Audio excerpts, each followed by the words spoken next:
In many shows, we see characters harnessing the four elemental powers to achieve unimaginable strength. But in mythology, these elements are far more than mere forces of nature. They are sentient beings known as elemental spirits.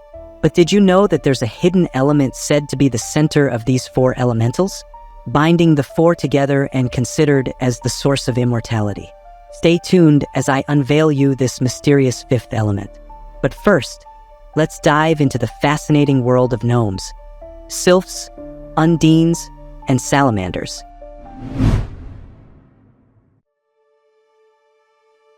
In the heart of the dense, ancient forests and beneath the rugged, time-worn mountains of Europe, stories whisper of small, mysterious beings known as gnomes. These creatures, often depicted as the guardians of the Earth's hidden treasures, have fascinated and enchanted people for centuries.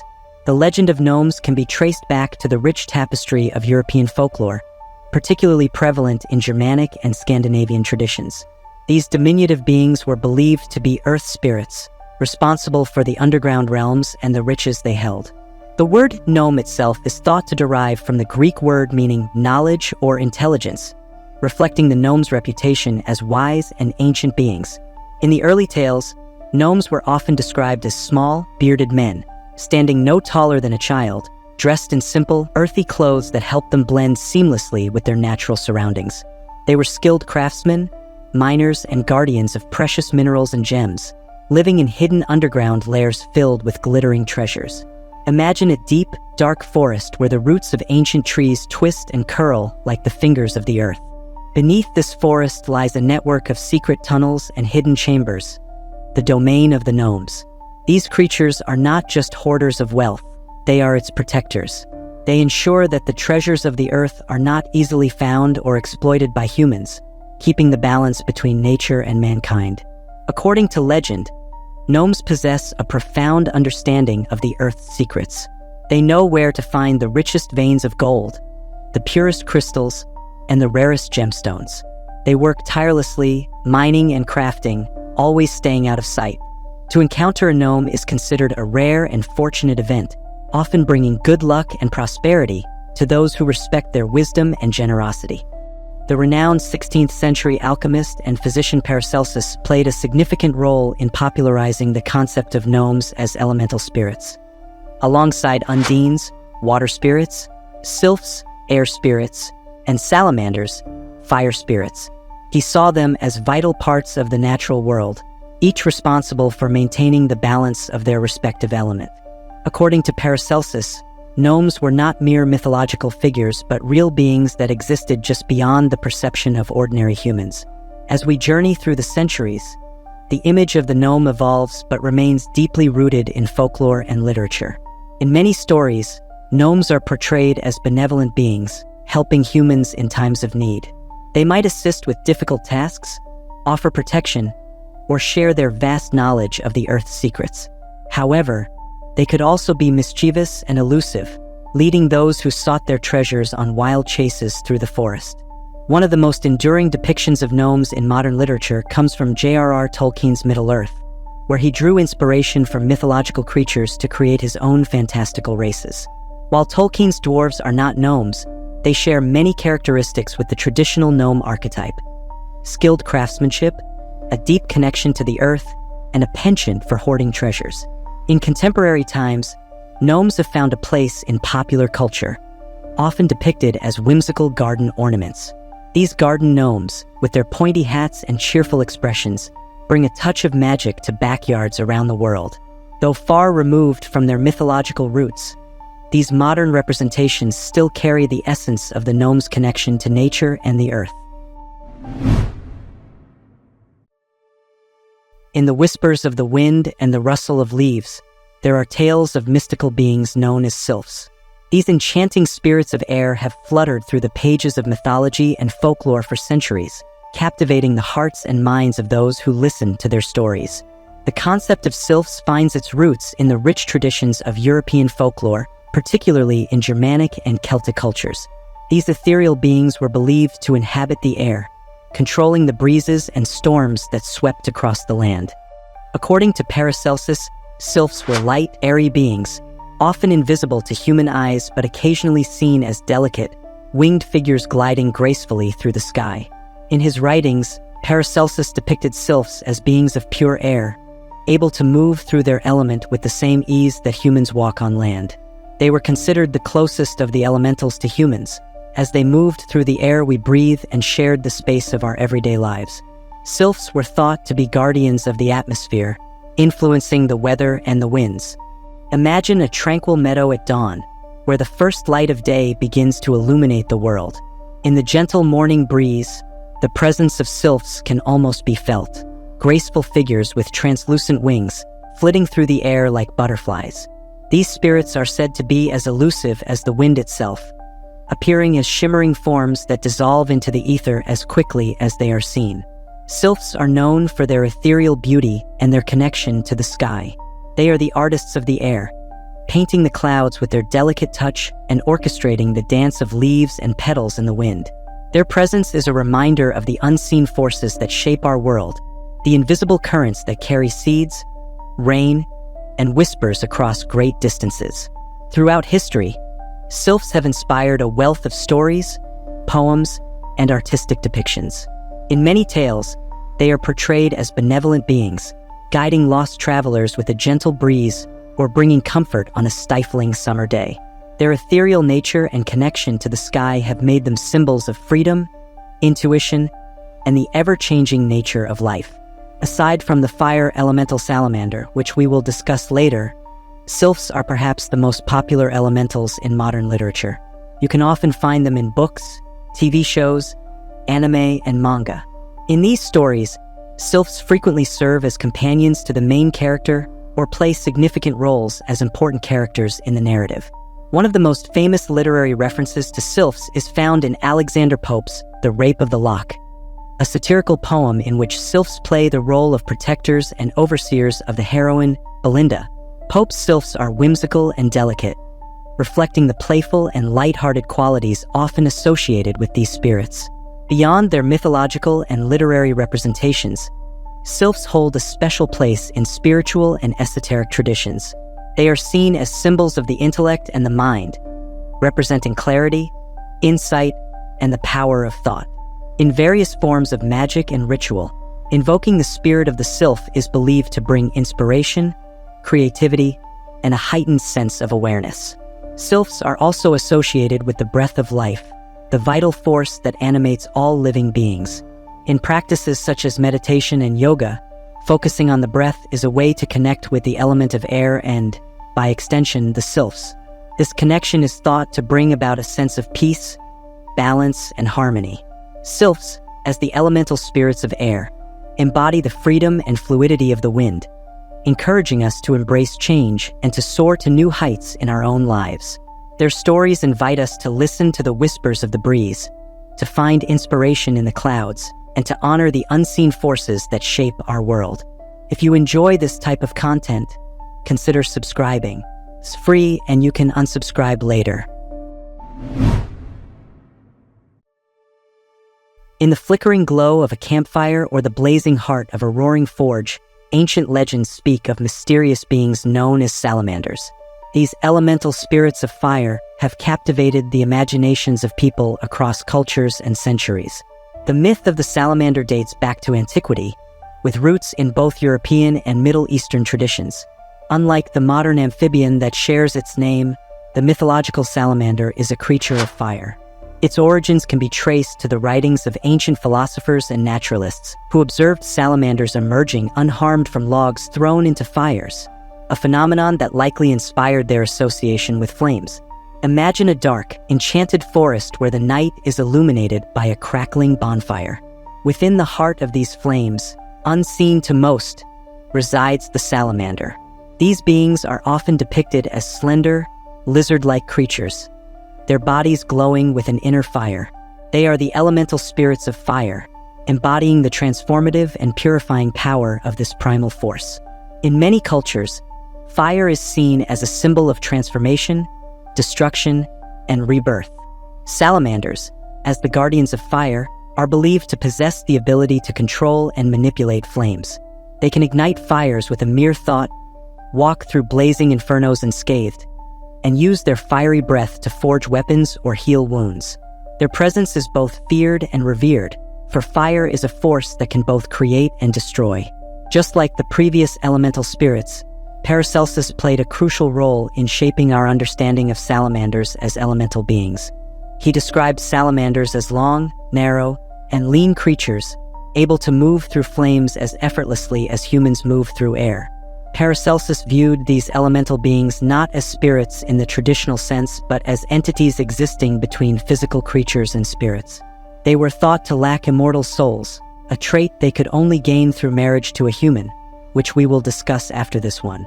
According to Paracelsus, salamanders are beings of pure fire, thriving in their elemental environment but perishing if they stray too far from it.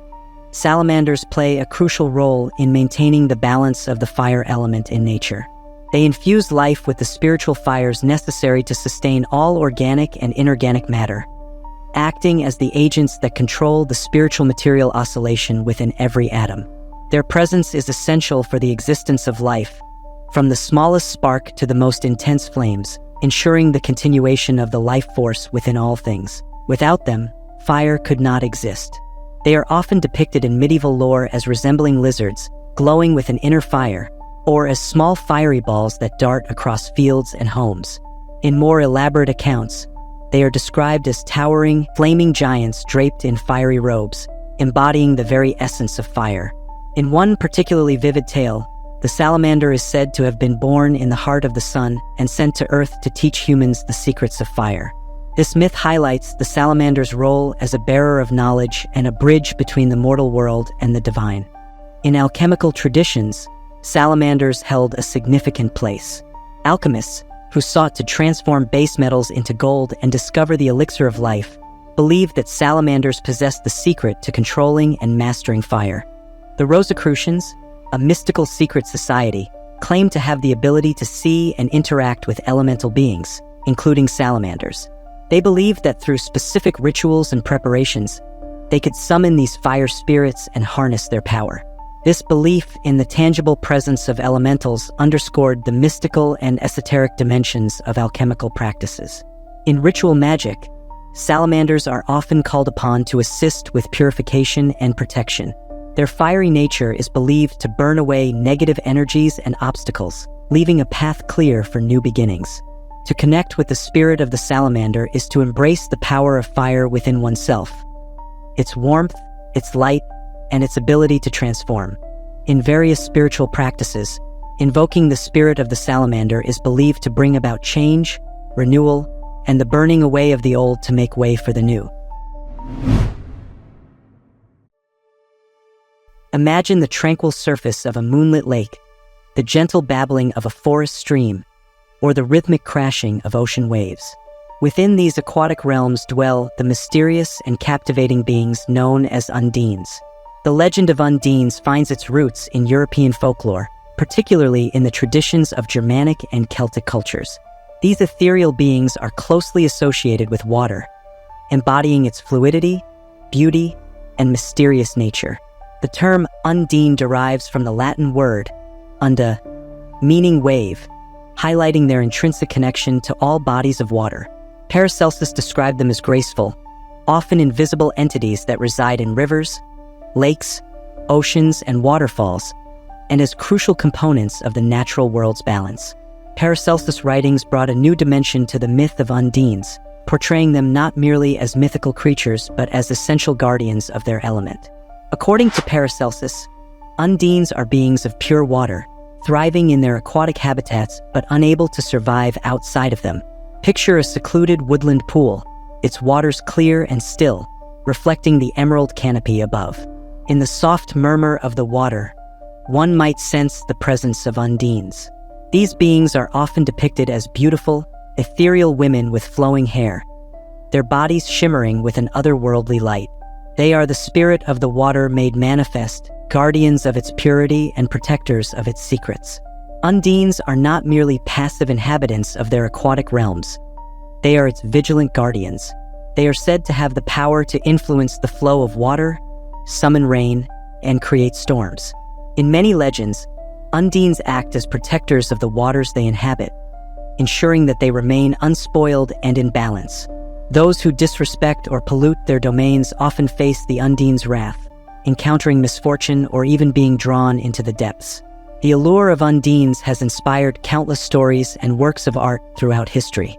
This romantic tale tells the story of a water nymph who falls in love with a mortal knight, exploring themes of love, loss, and transformation. Undine's tragic love story has resonated with readers for centuries, symbolizing the intersection of human and elemental worlds. In many folk tales, Undines are depicted as both benevolent and vengeful. They might bestow blessings of fertility and abundance on those who respect their waters, but they can also be fearsome, luring the unwary to a watery grave if they dare to desecrate their realms. Beyond their mythological and literary representations, Undines hold a special place in spiritual and esoteric traditions. They are seen as symbols of emotion, intuition, and the subconscious mind. In various forms of water magic, invoking the spirit of the Undine is believed to bring healing, clarity, and purification. Their fluid nature teaches us about adaptability, the ebb and flow of life, and the depths of our own emotions. In contemporary times, Undines continue to captivate the imagination. They appear in fantasy literature, films, and artwork, often depicted as mermaid-like creatures or water nymphs. Their enduring presence in modern culture speaks to our fascination with the mysteries of the natural world and the allure of the unknown depths. Paracelsus observed that Undines are comparable to humans in size, whereas Sylphs are more rugged, coarser, longer, and stronger. Gnomes are diminutive, while Salamanders are elongated, narrow, and slender. Each type of elemental can navigate through its specific element with the same ease that humans move through air. For instance, gnomes can traverse through rocks, walls, and soil. Sylphs, being the most akin to humans in Paracelsus' view, move through air as we do, but they would burn in fire, drown in water, and get stuck in earth. Paracelsus asserted that elementals remain healthy within their respective chaos, as he termed their natural element, but perish if placed in another. In Paracelsus' philosophical framework, human beings consist of three parts: an elemental body, a sidereal spirit, and an immortal divine soul. Elementals, however, lack this final component, the immortal soul. He proposed that through marriage with a human, an elemental and its offspring could acquire a soul, thus attaining immortality. The idea of elemental marriage was further popularized in the 1670 French satire Contes de Gabalis by Abbé de Montfaucon de Villers. This work, written in the form of a philosophical dialogue, expanded on Paracelsus' theories. The titular character, the Count of Kabbalah, explained that members of his mystical order abstained from marrying humans to retain their freedom to bestow souls upon elementals. In Contes de Gabalis, the terms sylphide and gnomide were used to refer to female sylphs and gnomes. The text also noted the rarity of male nymphs, undines, and the infrequent sighting of female salamanders. The narrative painted a picture of elementals seeking human partners to achieve immortality, thereby intertwining human and elemental destinies in a mystical and romantic dance. The Rosicrucians, a secretive mystical society, claimed to have the ability to see and interact with elemental spirits. They believed that initiates could gain the vision to perceive these beings by purging their eyes with a legendary alchemical substance known as the panacea or universal medicine. Additionally, rituals involving the exposure of glass globes filled with elemental substances to sunlight for a month were said to reveal these spirits to the initiated. The Rosicrucians held that elementals, though longer lived than humans, ceased to exist upon death unless they married a human. Conversely, if an elemental married an immortal being, the immortal would gain the elemental's mortality. This belief underscored the transformative power of such unions, suggesting a profound exchange of attributes between the mortal and the elemental. But if an elemental body and an immortal divine soul are all that elementals need to gain immortality, what about the third component, the human spirit? Are they even connected to the elements? This ties back to the question I posed at the very beginning of the video about the elusive fifth element, the element that binds all other elements together.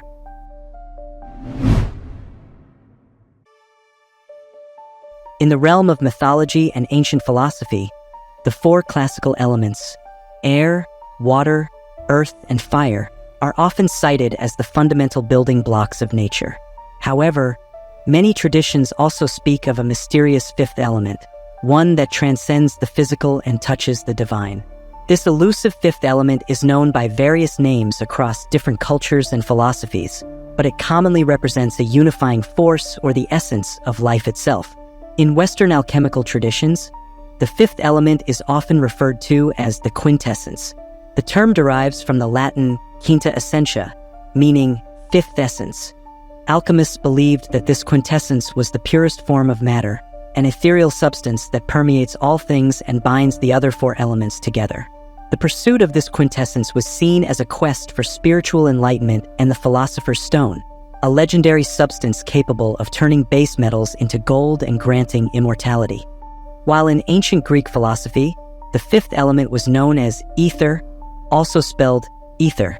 Philosophers such as Aristotle posited that ether was the substance of the heavens, an immutable and divine element that filled the cosmos beyond the terrestrial sphere. Unlike the mutable earthly elements, ether was considered incorruptible and eternal, embodying the perfect nature of the celestial realm. Aristotle described ether as the material that composed the stars and planets, distinguishing it from the earthly elements that make up the sublunary world. And in Western esoteric and occult traditions, the fifth element is frequently referred to as spirit.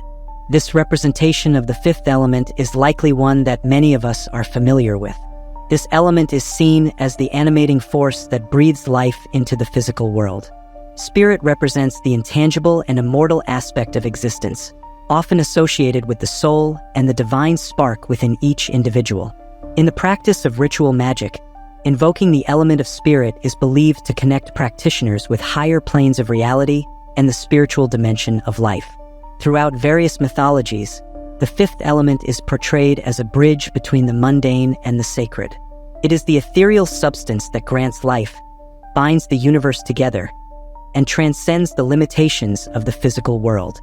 The concept of the fifth element serves as a reminder of the interconnectedness of all things and the presence of a higher order within the chaos of the material world. Whether referred to as quintessence, ether, or spirit, this element embodies the pursuit of knowledge, the quest for spiritual enlightenment, and the understanding of the universe's deeper mysteries.